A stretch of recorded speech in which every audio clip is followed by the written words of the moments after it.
ಎಲ್ಲರಿಗೂ ನಮಸ್ಕಾರ. ಇವತ್ತು ನಾನು ಕರಾವಳಿ ಶೈಲಿಯ ಕಾಲಿಫ್ಲವರ್ನ ಸುಕ್ಕ ಮಾಡ್ತಿದ್ದೇನೆ. ಕಾಲಿಫ್ಲವರ್ನಿಂದ ಅನೇಕ ಬಗೆಯ ರೆಸಿಪಿಗಳನ್ನು ನಾವು ಮಾಡಬಹುದು. ಸಿಂಪಲಾಗಿ ತೆಂಗಿನಕಾಯಿಯನ್ನು ಬಳಸದೆ ಸಹ ಮಾಡಬಹುದು, ಅಥವಾ ಒಂದು ಥರ ಉಪ್ಪುಕರಿಯ ಥರದಲ್ಲಿ ಸಹ ಮಾಡಿಕೊಳ್ಬೋದು. ಇವತ್ತು ನಾನು ಕರಾವಳಿಯಲ್ಲಿ ನಾವು ಹೇಗೆ ಒಂದು ಸುಕ್ಕ ಮಾಡ್ತೇವೆ ಆ ರೀತಿಯಲ್ಲಿ ಮಾಡಿದ್ದೇನೆ. ಈ ಗೋಬಿ ಮಂಚೂರಿ ಅಂತೂ ಬಹಳ ಫೇಮಸ್. ಅದರಲ್ಲೆಲ್ಲ ಇತರ ಇಂಗ್ರೀಡಿಯೆಂಟ್ಸ್ ಬೇಕಾಗ್ತದೆ. ಇದಕ್ಕೆ ಏನಿಲ್ಲ, ಕೇವಲ ಮನೆಯಲ್ಲಿರುವಂತಹ ಕೆಲವು ವಸ್ತುಗಳನ್ನು ಮತ್ತು ಸ್ವಲ್ಪ ತೆಂಗಿನಕಾಯಿ ಇದ್ದರೆ ಸಾಕು. ಹಾಗಾದರೆ ಯಾರೆಲ್ಲ ನನ್ನ ಚಾನಲನ್ನು ನೋಡ್ತಿದ್ದೀರಿ, ಯಾರೆಲ್ಲ ಇನ್ನೂ ಸಬ್ಸ್ಕ್ರೈಬ್ ಮಾಡಿಲ್ಲ, ದಯವಿಟ್ಟು ಸಬ್ಸ್ಕ್ರೈಬ್ ಮಾಡಿ ಸಪೋರ್ಟ್ ಮಾಡಿ ಅಂತ ಹೇಳುತ್ತಾ ಬನ್ನಿ ಈ ಒಂದು ಕರಾವಳಿ ಶೈಲಿಯ ಕಾಲಿಫ್ಲವರ್ನ ಸುಕ್ಕ ಹೇಗೆ ಮಾಡುವುದೆಂದು ನೋಡೋಣ. ನಮಸ್ತೆ ಮಿತ್ರರೇ, ಇವತ್ತು ಕಾಲಿಫ್ಲವರ್ನ ಸುಕ್ಕ ಮಾಡೋಣ. ಕರಾವಳಿ ಶೈಲಿಯ ಸುಕ್ಕವನ್ನು ನಾನು ಮಾಡ್ತಿದ್ದೇನೆ. ನೋಡಿ, ಒಂದು ಕಾಲಿಫ್ಲವರ್, ಈಗ ತುಂಬ ಕಾಲಿಫ್ಲವರ್ ಬರ್ತದೆ, ಅದಕ್ಕೆ ಒಂದು ಸಣ್ಣ ಬಟಾಟೆ ಇದ್ದರೆ ಬಹಳ ಚೆನ್ನಾಗಿ ಬರ್ತದೆ. ಅದು ಕಾಂಬಿನೇಷನ್ ಬಟಾಟೆ ಮತ್ತು ಈ ಕಾಲಿಫ್ಲವರ್ ಇದ್ದು ಬಹಳ ಚೆನ್ನಾಗಿ. ಕಾಲಿಫ್ಲವರ್ನಲ್ಲಿ ಅನೇಕ ಬಗೆಯ ರೆಸಿಪಿಗಳನ್ನು ಮಾಡ್ಬೋದು. ಗೋಬಿ ಮಂಚೂರಿ ಅಂತೂ ಬಹಳ ಫೇಮಸ್. ಅದೇ ನಾನಿವತ್ತು ಕರಾವಳಿ ಶೈಲಿಯ ಗೋಬಿಯ ಒಂದು ಸುಕ್ಕ ಮಾಡ್ತಿದ್ದೇನೆ. ಅದಕ್ಕೆ ಒಂದು ಬೌಲ್ನಷ್ಟು, ಒಂದು 50ರಿಂದ 60 ಗ್ರಾಮ್ಸ್ನಷ್ಟು ತೆಂಗಿನ ತುರಿ, ಒಂದು ಸಣ್ಣ ತೆಂಗಿನಕಾಯಿಯ ತುರಿ ಇದ್ದರೆ ಸಾಕಾಗ್ತದೆ, ಅಥವಾ ಒಂದು ದೊಡ್ಡ ತೆಂಗಿನಕಾಯಿ ಆದರೆ ಅದು ಅರ್ಧ ಭಾಗದಷ್ಟು. ಈಗ ಮೊದಲಿಗೆ ನೀರಿಗೆ ನಾನು ಉಪ್ಪನ್ನು ಹಾಕ್ಕೊಂಡಿಡ್ತೇನೆ. ಆಮೇಲೆ ಈಗ ಗೋಬಿಯನ್ನು ಕಟ್ ಮಾಡಲಿಕ್ಕುಂಟು ಮತ್ತು ಈ ಬಟಾಟೆಯನ್ನು ಸಹ ಸಣ್ಣದಾಗಿ ಹೆಚ್ಚಿಟ್ಟುಕೊಳ್ಳಿಕ್ಕುಂಟು. ಇಲ್ಲಿ ಒಂದು 6 ಬ್ಯಾಡಗಿ ಮೆಣಸು ತೆಗೆದುಕೊಂಡಿದ್ದೇನೆ, ಒಂದು ಚಮಚದಷ್ಟು ಜೀರಿಗೆ, ಒಂದು ಚಮಚದಷ್ಟು ಉದ್ದಿನ ಬೇಳೆ, ಒಂದು ಚಮಚದಷ್ಟು ಕೊತ್ತಂಬರಿ ಬೀಜ, ಸಣ್ಣ ಒಂದು ನೆಲ್ಲಿಕಾಯಿ ಗಾತ್ರದ ಹುಳಿ ಬೇಕು ನಮಗೆ, ಒಂದು 5-6 ಬೆಳ್ಳುಳ್ಳಿ, ಒಂದು ಚಮಚದಷ್ಟು ಈ ಸಾಸಿವೆ ಮತ್ತು ಕರಿಬೇವಿನ ಸೊಪ್ಪು, ಮತ್ತು ಒಂದು ಹದ ಸೈಜಿನ ನೀರುಳ್ಳಿ ಬೇಕು ನಮಗೆ. ಬಟಾಟೆಯ ಸಿಪ್ಪೆಯನ್ನು ತೆಗೆದು ಸಣ್ಣದಾಗಿ, ತುಂಬ ದೊಡ್ಡದ ಸೈಜ್ ಬೇಡ, ಹದ ಸೈಜ್ನಲ್ಲಿ. ಇವನ್ನು ನಾವು ಕಾಲಿಫ್ಲವರನ್ನು ಸಹ ಹಾಗೆ ಹೂಕೋಸು ಅಂತ ಕರಿತೇವೇನು. ಈಗ ಇದನ್ನು ಸಣ್ಣದಾಗಿ ಕಟ್ ಮಾಡಿ ನೀರಿನಲ್ಲಿ ಹಾಕ್ಕೊಳ್ತೇನೆ. ಈ ನೀರಿನಲ್ಲಲ್ಲ, ಈ ನೀರು ನಾನು ಉಪ್ಪು ನೀರು ಮಾಡಿಕೊಂಡದ್ದು ನಾವು ಈ ಕಾಲಿಫ್ಲವರನ್ನು ಹಾಕ್ಕೊಳ್ಳಿಕ್ಕೆ. ಎಲ್ಲವನ್ನು ಕಟ್ ಮಾಡಿ ಈಗ ಮೊದಲಿಗೆ ನೀರಿನಲ್ಲಿ ಹಾಕೊಳ್ಳೋಣ.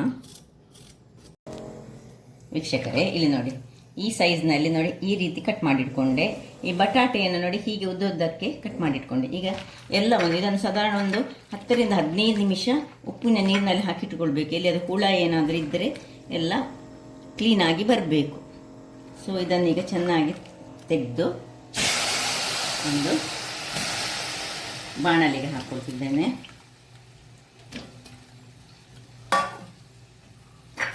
ಈಗ ಬಟಾಟೆಯನ್ನು ಸಹ ಹಾಗೆ ಬಾಣಲೆಗೆ ಹಾಕೊಳ್ಳೋಣ.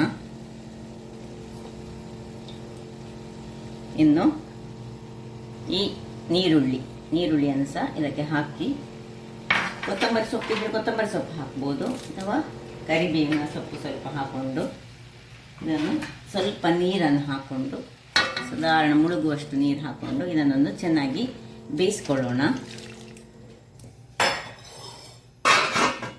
ಇದಿಲ್ಲಿ ಬೇಯ್ತಾ ಇರಲಿ. ಅಷ್ಟೊತ್ತಿಗೆ ನಾವೊಂದು ಮಸಾಲೆಗೆ ರೆಡಿ ಮಾಡೋಣ. ಮೊದಲಿಗೆ ಒಂದು ಚಮಚದಷ್ಟು ಎಣ್ಣೆಯನ್ನು ಹಾಕ್ಕೊಂಡು ಅದರಲ್ಲಿ ಉದ್ದಿನ ಬೇಳೆಯನ್ನು ಸುರಿಗೆ ಚೂರು ಫ್ರೈ ಮಾಡ್ಕೊಳ್ಳೋಣ. ಒಂದು ಚಮಚದಷ್ಟು ಉದ್ದಿನ ಬೇಳೆಯನ್ನು ಮೊದಲಿಗೆ ಫ್ರೈ ಮಾಡಿಕೊಂಡು, ಸ್ವಲ್ಪ ಅದು ಫ್ರೈ ಆಗುವಾಗ, ಸ್ವಲ್ಪ ಕಲರಿಗೆ ಚೇಂಜ್ ಆಗುವಾಗ ಮೆಣಸನ್ನು ಹಾಕ್ಕೊಳ್ತಿದ್ದೇನೆ ನಾನು ಇದಕ್ಕೆ. ಉರಿ ಹದದಲ್ಲಿ ಇಲ್ಲಿನ್ನು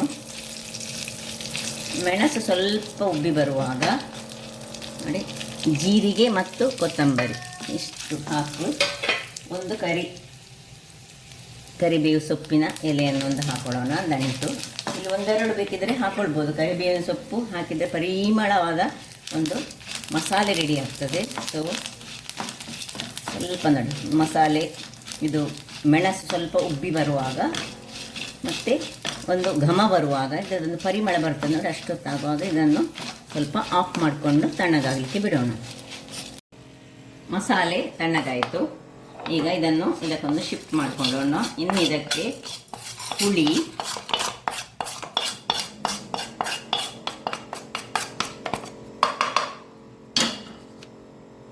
ಒಂದು ಸಣ್ಣ ನೆಲ್ಲಿಕಾಯಿ ಗಾತ್ರದ ಹುಳಿ, 2 ಬೆಳ್ಳುಳ್ಳಿ ಮತ್ತು ಸ್ವಲ್ಪ ಹಳದಿಯ ಪುಡಿ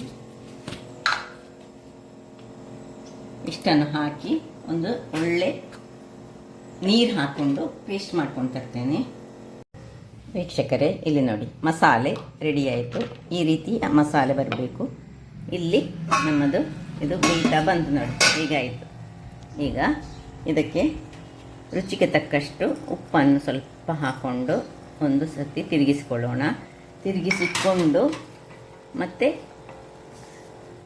ಪುನೊಮ್ಮೆ 2 ನಿಮಿಷಗಳ ಕಾಲ ಇದನ್ನು ಪುನಃ ಉಪ್ಪು ಎಳಿಲಿಕ್ಕೆ ಬಿಟ್ಕೊಳ್ಳೋಣ. ಮುಚ್ಚಳವನ್ನು ಮುಚ್ಚಿಕೊಂಡು ಒಂದು ನಿಮಿಷ ಸಹ ಸಾಕು ಇದು ಬೇಯಲಿ. 1 ನಿಮಿಷಗಳ ಬಳಿಕ ನೋಡಿ ಒಳ್ಳೆ ಉಪ್ಪೆಲ್ಲ ಎಳೆದುಕೊಂಡಿತ್ತು. ಈಗ ತುಂಬ ಬೇಯಬಾರ್ದಿದು, ಹದಾದಲ್ಲಿ ಬೇಯಬೇಕು. ಈ ಮಸಾಲೆಯನ್ನು ಇದಕ್ಕೆ ಹಾಕ್ಕೊಳ್ತಿದ್ದೇನೆ.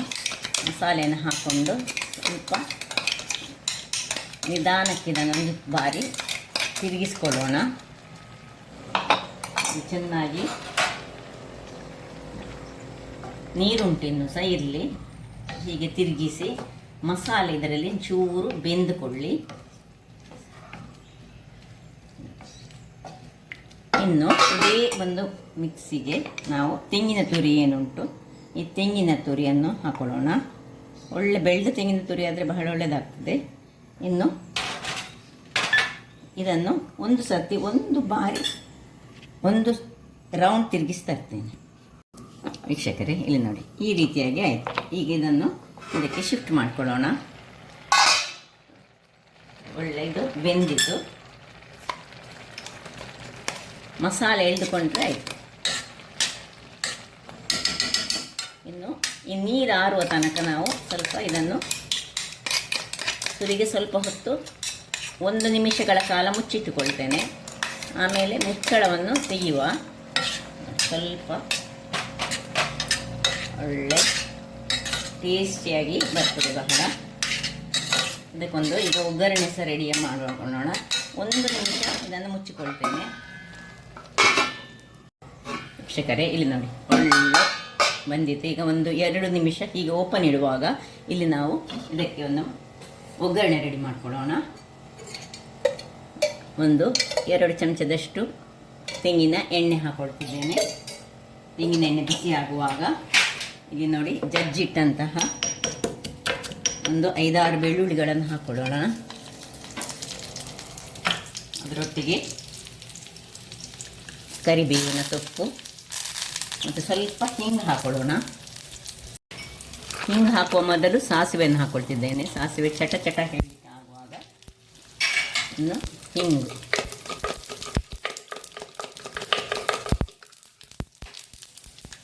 ಇದನ್ನು ಹಾಕಿ ಬೆಳ್ಳುಳ್ಳಿ ಒಂದು ಒಳ್ಳೆ ಬ್ರೌನ್ ಕಲರಿಗೆ ಬರಬೇಕು.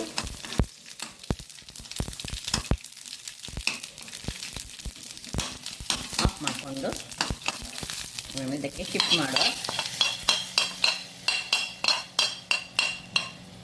ಇನ್ನು ಆಫ್ ಮಾಡ್ಕೊಳ್ತಿದ್ದೇನೆ. ಮುಚ್ಚಳ ಮುಚ್ಚಿ 1 ನಿಮಿಷ ಬಿಡೋಣ. ವೀಕ್ಷಕರೇ, ಇಲ್ಲಿ ನೋಡಿ ಒಳ್ಳೆ ಪರಿಮಳಯುಕ್ತವಾದ ಒಂದು ಸುಕ್ಕ ರೆಡಿಯಾಗಿದೆ.